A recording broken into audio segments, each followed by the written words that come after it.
Salut tout le monde, j'espère que vous allez bien, très heureux une fois de plus de vous retrouver pour notre série Destination Coupe du Monde et l'épisode 6 consacré au groupe C du Mondial 2022, le groupe de l'Argentine, de l'Arabie Saoudite, du Mexique et de la Pologne. Je vous conseille de bien regarder cette vidéo en entier pour tout savoir sur ce groupe qui contient peut-être un des futurs adversaires de l'équipe de France en décembre prochain. Installez-vous confortablement les amis, bienvenue à ceux qui découvrent la chaîne. N'hésitez pas à mettre un petit pouce bleu pour le référencement YouTube, c'est le meilleur moyen de me soutenir et de mettre en avant cette vidéo. Et puis un petit abonnement et la cloche si ça vous a plu et si vous souhaitez me suivre dans cette aventure YouTube et pour ne pas rater les prochains épisodes qui arrivent, vous le savez, tous les samedis à 11h15. Sans plus tarder, on commence cette vidéo par l'équipe du groupe peut-être la moins scrutée en France, la plus faible sur le papier. C'est l'Arabie Saoudite. L'Arabie Saoudite coachée par Hervé Renard, lui par contre on le connaît bien, l'entraîneur français, vainqueur de la CAN avec la Zambie et la Côte d'Ivoire et qui entraîne les Saoudiens depuis le 2019.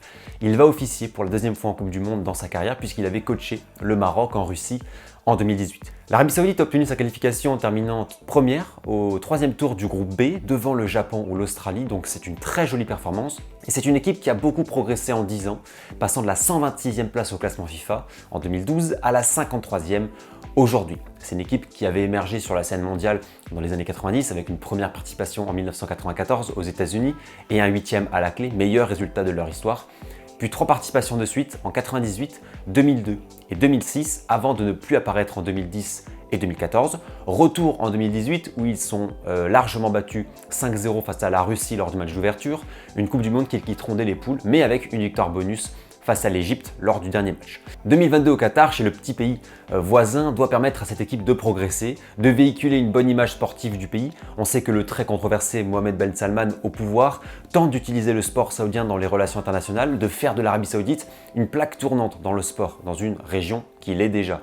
On aura l'occasion d'en parler dans une autre vidéo, mais de plus en plus, l'Arabie Saoudite investit dans le sport, tente d'organiser des grands événements comme le Grand Prix de F1 de Jeddah, la Super Coupe d'Italie, les JO d'hiver asiatiques, alors ça vous en pensez ce que vous voulez. Et puis il y a aussi un projet d'organisation de Coupe du Monde, je pense que tôt ou tard cela arrivera, mais ce n'est pas le sujet de notre vidéo. Ce qu'on veut savoir, c'est cette question, quel est l'objectif des Saoudiens pour ce mondial au Qatar ?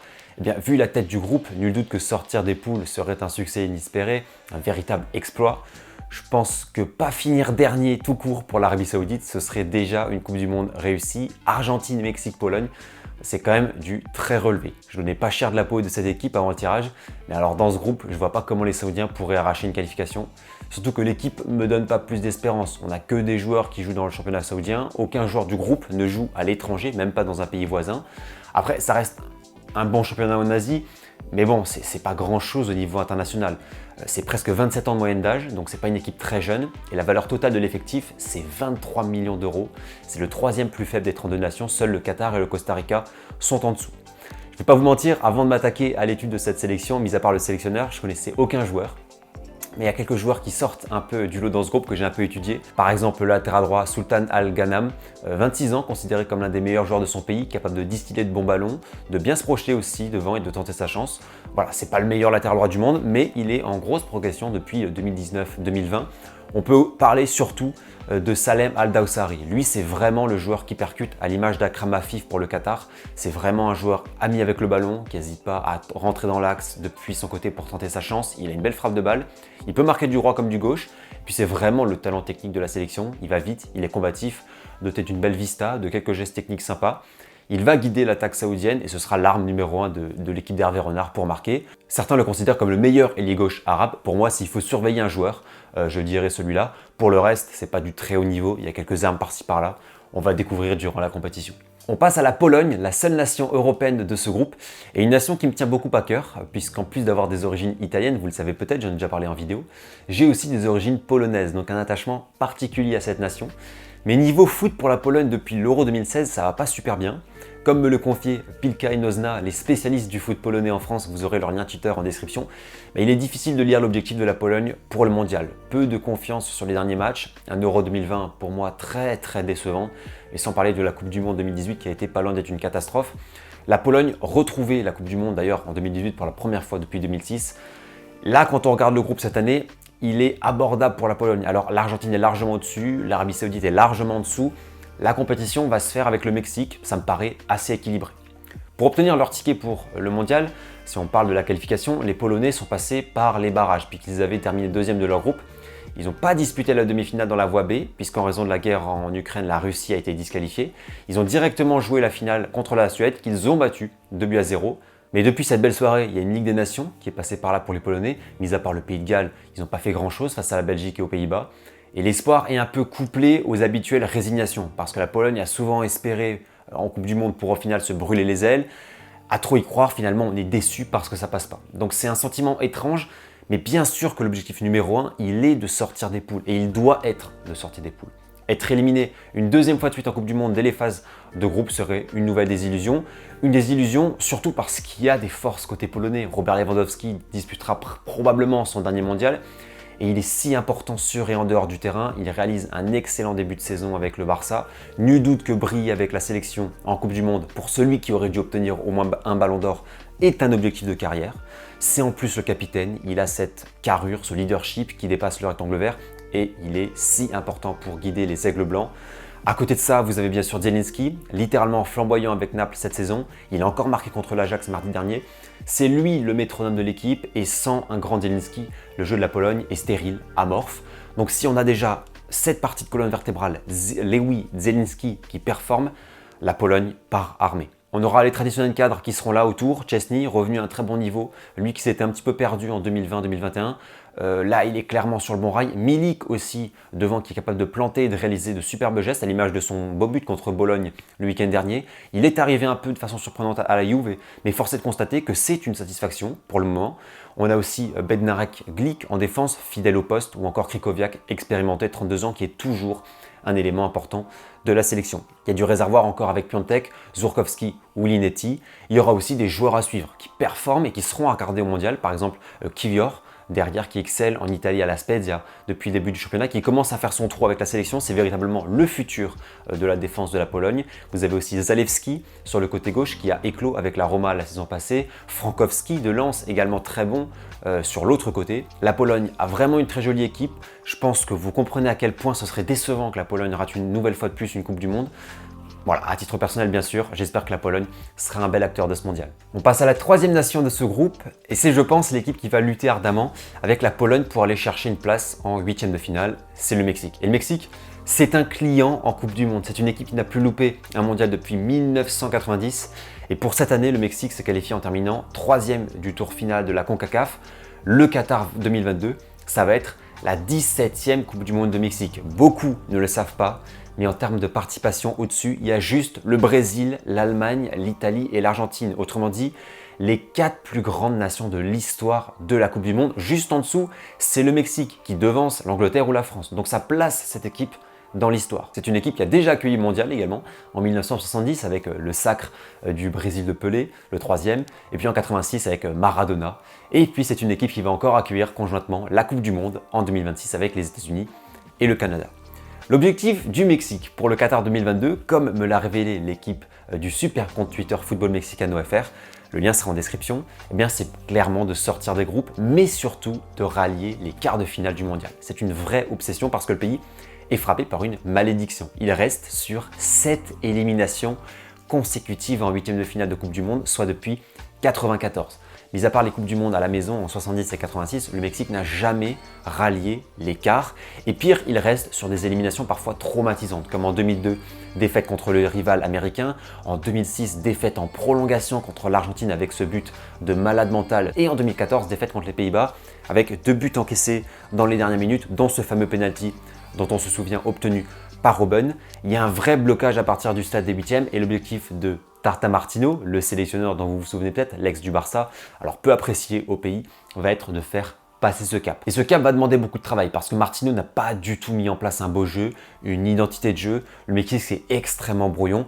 Pourtant, il y a de l'expérience et du talent. D'abord de l'expérience avec Memo Ochoa, exceptionnel en 2014, et Andrés Guardado, qui ont tous les deux une vraie culture Coupe du Monde. Ça va être leur 5e mondial. C'est le seul pays avec au moins 2 joueurs qui ont disputé 5 Coupes du Monde. C'est un atout indéniable. Et puis, on a toujours du talent avec Edson Alvarez qui brille à l'Ajax. C'est le patron et le meilleur joueur de cette équipe, très bon au milieu de terrain. Irving Lozano, un peu irrégulier à Naples, Mais il est capable de fulgurance avec le Mexique. On se souvient de sa Coupe du Monde 2018 où il avait été très bon avec ce but contre l'Allemagne. Et il aura un rôle très important, avec pas mal de pression, surtout en l'absence malheureuse de Tecatito Jesus Corona, fracturé au niveau du péroné et out jusqu'en janvier. Et peut-être aussi de Raúl Jiménez des Vols, qui est incertain. El Tricolore est une sélection où il y a moins de jeunes que d'autres, ça c'est vrai, mais il y a des talents qui iront au Qatar avec l'envie de bien faire, d'impressionner, par exemple Lainez qui évolue à Braga et dont on attend la confirmation. C'est un joueur qui était assez scruté il y a quelques années. Alexis Vega, lui, attention, 24 ans, un des meilleurs joueurs offensifs du championnat mexicain, qui pourrait être titulaire au Qatar. Il a déjà gagné un peu de temps de jeu ces derniers temps, il peut beaucoup apporter à l'équipe mexicaine, c'est un petit gabarit, doué techniquement, qui peut jouer partout en attaque selon Football Mexicano à faire, qui tire bien les coups francs également. On tient là peut-être une étoile montante du Mexique. Et puis à surveiller aussi le latéral droit Jorge Sanchez qui vient de signer à l'Ajax, Eric Sanchez ou Gutiérrez du PSV Eindhoven qui évoluent tous les deux au milieu de terrain. Est-ce que Tata Martino parviendra à transcender le Mexique pour sortir du groupe? Et enfin, on finit fort logiquement avec l'Argentine, le favori du groupe, et peut-être l'un des 3-4 grands favoris de cette Coupe du Monde. Il faut dire que c'est une période assez dorée pour l'Albiceleste qui a réussi une qualification très maîtrisée en finissant deuxième d'Amérique du Sud, qui a gagné la Copa América 2021, premier titre de Léo Messi, grand titre avec la sélection, et premier titre majeur de l'Argentine depuis 93. Donc on a un vrai retour aux affaires et une sélection qui carbure très bien en ce moment. 35 matchs consécutifs sans défaite. Les Argentins sont à 2 matchs du record de l'Italie qui a été réalisé très récemment. Donc il y a une sacrée vague d'optimisme qui gagne le pays. Les joueurs et supporters croient clairement au miracle, c'est-à-dire décrocher la 3e étoile. Ce serait juste incroyable, 2 ans après la mort de Maradona. Et pour peut-être la dernière Coupe du Monde de Lionel Messi, ce serait juste exceptionnel. Et la confiance est aussi aspirée parce qu'on voit sur le terrain, comme me l'a confié Matt, grand spécialiste du foot argentin, au niveau du jeu, ça va beaucoup mieux pour l'Argentine. Vous vous souvenez, c'était une équipe qui était extrêmement brouillonne en 2018, très peu fringante. Là, il y a vraiment une confiance en la Scaloneta, qui est une référence à Scaloni, le jeune sélectionneur argentin de 44 ans qui guide l'Albiceleste. Cette image est assez sympa et bien représentative de l'enthousiasme qui est présent. Au niveau de l'effectif, vous le savez, il y a un réservoir très fourni, bien sûr offensivement. Messi et Di Maria, 2 cadres expérimentés, 2 génies qui seront présents et titulaires sauf blessure. Et puis vous avez Lautaro Martinez, Paulo Dybala, Ángel Correa, Joaquín Correa, Papu Gomez, le jeune Julián Alvarez de City qui a marqué cette semaine en Ligue des Champions. Bref, beaucoup de monde, un vivier de talent. Et puis aussi au milieu de terrain où c'est fourni en qualité. Paredes, Lo Celso, De Paul, c'est un triangle stable et super technique. Ça pousse derrière aussi avec le jeune Enzo Fernandez du Benfica ou Alexis McAllister de Brighton qui réalise un début de saison tonitruant. Bref, voilà, c'est plein de talent. Derrière, c'est peut-être les plus grosses faiblesses. Alors Martinez, lui, il est indéboulonnable au but. Il est devenu une grosse coqueluche au pays depuis la Copa América. La charnière Romero-Lisandro Martinez doit être titulaire. Je suis d'accord avec ce que m'a dit mon expert argentin qui apprécierait voir cette charnière. Romero, c'est vraiment un crack ce joueur qui évolue à Tottenham, il a brillé à Bergame. Je ne sais pas comment la Juve a fait pour le lâcher, mais je le trouve vraiment très complet et très solide, donc c'est un point fort. Mais après, c'est un peu plus compliqué. Otamendi est en fin de cycle, 34 ans. Montiel, Tagliafico, Acuna, c'est un peu limité. Alors il y a Molina qui est très bon, mais on a quand même un peu plus d'interrogations sur cette défense. Il ne faut pas qu'il y ait trop d'imprévus ou trop de pépins physiques, parce que derrière, ça pourrait être assez préjudiciable. Maintenant, le groupe est quand même super stable, assez soudé j'ai l'impression. Forcément, il règne une sorte d'euphorie sympa quand tu es dans une période faste. Ouais, franchement, l'Argentine, ça fait peur. Voilà pour la présentation des 4 équipes. Un petit mot sur le calendrier. J'ai totalement oublié d'en parler dans le groupe B, je suis vraiment désolé. Mais voici le calendrier de ce groupe C, avec tout de suite un match capital pour la 2e place. C'est Mexique-Pologne, quand l'Argentine ouvrira le bal contre l'Arabie Saoudite. 2e journée, Pologne-Arabie Saoudite. Les Polonais ont peut-être un petit avantage de jouer les Argentins à la fin, eux qui se battront avec le Mexique dans un remake du 8e de 2006 et 2010. Et puis dernière journée, Pologne-Argentine et Mexique-Arabie Saoudite. Il est temps de vous dévoiler, vous avez l'habitude de maintenant mon petit avis sur ce groupe. Bien sûr, à l'instant T, au moment où je tourne, il pourrait y avoir des modifications dans quelques semaines, mais il y a quand même 2 tendances assez évidentes et assez nettes. C'est la première place de l'Argentine, qui sera peut-être pas une équipe injouable, mais qui est quand même très supérieure aux autres. Et puis la 4e place de l'Arabie Saoudite, qui certes sera quasiment à domicile, puisque le Qatar c'est à côté, donc il y aura beaucoup de supporters saoudiens, et puis une certaine habitude avec l'environnement, le climat, ça joue quand on fait du football. mais ça me semble quand même beaucoup trop limité par rapport aux autres équipes d'espérer quelque chose. En revanche, là c'est quand même pas facile, c'est de savoir qui va sortir de ce groupe en deuxième, parce que d'un côté on a une Pologne bien garnie, plus complète et plus intéressante selon moi sur le papier que le Mexique, mais le Mexique c'est une équipe à caractère fort, qui hausse vraiment son niveau de jeu en Coupe du Monde, qui a une très grosse culture du mondial, largement plus que la Pologne, qui contre les grosses équipes est aussi capable de faire mal et d'être solide, CF Allemagne 2018, Brésil 2014, Italie 2002, bref c'est vraiment une sélection contre laquelle on peut se casser les dents. En tout cas, on a des équipes qui tentent de briser leur plafond de verre. La Pologne veut regoûter à du positif en compétition internationale et le Mexique veut viser plus haut que les huitièmes. Mon cœur parlerait pour la Pologne, forcément, et j'y crois, même si je me place d'un point de vue objectif. Le Mexique n'est pas convaincant dans le jeu. La Pologne a un atout de classe mondiale, c'est Robert Lewandowski, vraiment. Le Mexique est moins armé et il y a aussi ce facteur calendrier qui peut être très décisif parce que jouer l'Argentine en journée 2 pour le Mexique, c'est pas du tout pareil que jouer l'Argentine en journée 3 pour la Pologne, quand l'Argentine est peut-être déjà qualifiée, la tête au 8e, avec un turnover sur le terrain. J'ai longtemps hésité, mais je mets les Aigles Blancs 2e et El Tricolore 3e, ce qui sera un résultat ultra décevant pour le Mexique et à l'inverse, un gros succès pour la Pologne qui n'a plus dépassé le stade des phases de poule de Coupe du Monde depuis 86. Donc Argentine-Pologne, ce serait mes deux qualifiés. Et vous avez vu, ce serait potentiellement les deux adversaires de l'équipe de France en fonction du classement des Bleus si jamais la France sort des phases de poule. Voilà les amis, j'espère que cette nouvelle vidéo d'ECDM vous a plu. Dites-moi vos avis en commentaire sur ce groupe C. Je remercie chaleureusement, comme toujours, les experts qui m'ont gentiment épaulé dans la création de cette vidéo. Football Mexicano FR, spécialiste du Mexique. Pilka et Nozna, les experts du foot polonais en France. Et enfin, l'expert argentin de cette vidéo, Matt, grand connaisseur de Boca Juniors. Vous aurez tous leurs liens en description de cette vidéo. Merci à vous les gars pour votre aide. C'est tout pour moi pour cette vidéo, je vous souhaite un agréable week-end les amis. Notre tour continue samedi prochain à 11h15 avec le groupe D, le groupe de l'équipe de France. D'ici là, prenez soin de vous et profitez des vôtres. Ciao.